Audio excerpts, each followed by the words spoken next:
السلام علیکم ورحمۃ اللہ وبرکاتہ نحمده ونصلی علی رسولہ الکریم اما بعد بلغ العلا بکمالہ کشف الدجی بجمالہ حسنت جمیع لخصالہ صلو علیہ وآلہ پرخا پرخی ایک ہے بین بھید کچھ نہیں دیائی دلسکری بھید ہے ست گرو دیو درشائی۔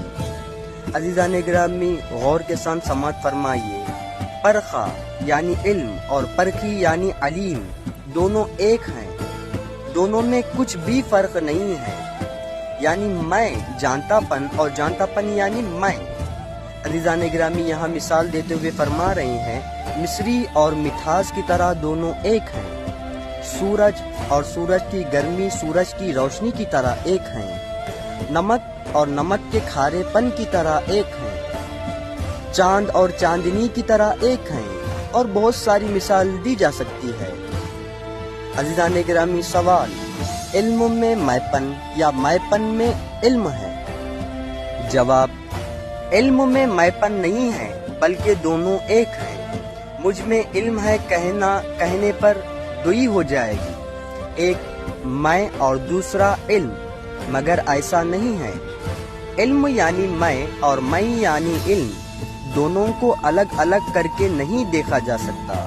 مثلا ہم جب گہری نیند کی حالت میں جاتے ہیں تب میپن نہیں رہتا ہے اور علم بھی نہیں رہتا، اور جب بیدار ہوتے ہیں تو ایک ساتھ ہی میپن بھی آتا ہے اور علم ہوش و حوض بھی آتے ہیں، یعنی رہیں گے تو دونوں ایک ساتھ ہی رہیں گے اور جائیں گے تو دونوں ایک ساتھ ہی جائیں گے۔ عزیزان گرامی بعض لوگوں نے ہیپن کو باری تعالیٰ مانا ہے، پرماتما کا روپ مانا ہے، مگر ہیپن کا علم بھی میپن کو ہی ہوتا ہے۔ اگر میں نہیں ہوں تو پھر ہیپن کو کس نے جانا اور پہچانا؟ عزیزان گرامی کائنات کی ہر مادہ چیز کو بھی ہے کہتے ہیں، مثلا مٹی ہے، پانی ہے، آگ ہے، ہوا ہے، خلا ہے، زمین ہے، آسمان ہے، سورج ہے، چاند ہے، جھاڑ ہے، پیڑ ہے، سونا ہے، چاندی ہے، لوہا ہے، تانبا ہے، کرسی ہے، پتھر ہے، جنت ہے، دوزخ ہے، خیر ہے، شر ہے، مومن ہے، کافر ہے۔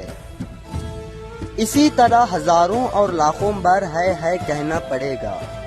عزیزان گرامی ہے جاندار کو بھی کہتے ہیں، مثلا انسان ہے، حیوان ہے، چرند ہے، پرند ہے، درند ہے، وغیرہ وغیرہ، اور بے جان چیز کو بھی ہے کہتے ہیں، مثلا دیوار ہے، کھڑکی ہے، پردہ ہے، چھاتا ہے، فرش ہے، کرسی ہے، ٹیبل ہے، گلاس ہے، لوٹا ہے، وغیرہ وغیرہ۔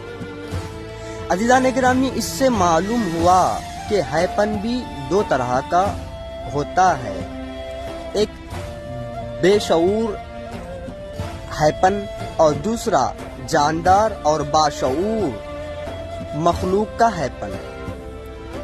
اور عزیزان گرامی ہیپن کی طرح میپن بھی دو طرح کا ہوتا ہے، ایک جھوٹا میپن جو نفسانی میپن کہتے ہیں، اور دوسرا سچا میپن، یہ اصل روحانی میپن ہے۔ اور عزیزان گرامی جھوٹے میپن کی نفی کرنے سے سچا میپن باقی رہ جاتا ہے، یعنی من عرف نفسہ ہے، نفس کے معنی ذات کے ہیں اور اصل ذات انائے مطلقہ ہے جو کہ وحدہ لا شریک لہ ہے۔ اور عزیزان گرامی انائے مقیدہ جھوٹی انا ہے، یعنی اپنے آپ کو غیر سے منسوب کرنا، مثلا مٹی، پانی، آگ، ہوا یا خلا ہوں، یا پھر ان عناصر سے مل کر بننے والا جسم ہوں، یا سانس ہوں، یا خیال ہوں، یا پھر خون ہوں، یا منی ہوں، یا نور ہوں، یا کلام ہوں، یا نظر ہوں، یا توجہ ہوں۔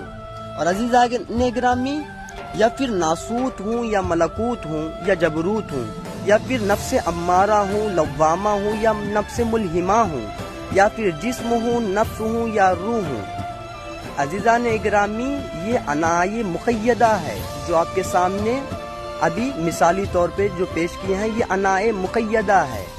تو عزیزان گرامی اسی بات پر ڈاکٹر علامہ اقبال صاحب رحمۃ اللہ علیہ بات کو کھل کر فرماتے ہوئے کہہ رہے ہیں، بات کھل کر کہہ دوں گر نہ ہو الجھن، بات کھل کر کہہ دوں گر نہ ہو الجھن، یہ حضرت انسان نہ روح ہے نہ بدن، یہ حضرت انسان نہ روح ہے نہ بدن۔ تو عزیزان گرامی، اللہ تبارک و تعالی عنائے مقیدہ کے تعلق سے سورہ رحمان میں ارشاد فرماتا ہوا کہہ رہا ہے، کل من علیہا فان، ہر وہ چیز ہلاک و برباد ہو جائے گی۔ یعنی عزیزان گرامی، جو بھی خلق کرتا چیزیں ہیں، جو بھی مادہ چیزیں ہیں، جو بھی شے ہیں، یہ سب کے سب فنا ہونے والے ہیں۔ اللہ تبارک و تعالیٰ سورہ رحمان میں بھی واضح طور پہ یہ کہہ چکا ہے۔ تو عزیزان گرامی، یہ ہماری پارٹ 2 کتاب کی پہلی ریل تھی۔ تو عزیزان گرامی، زیادہ سے زیادہ تر غور و فکر کریں اور اپنے اپنے خیالات کمنٹ باکس میں مینشن کریں۔ السلام علیکم ورحمۃ اللہ وبرکاتہ۔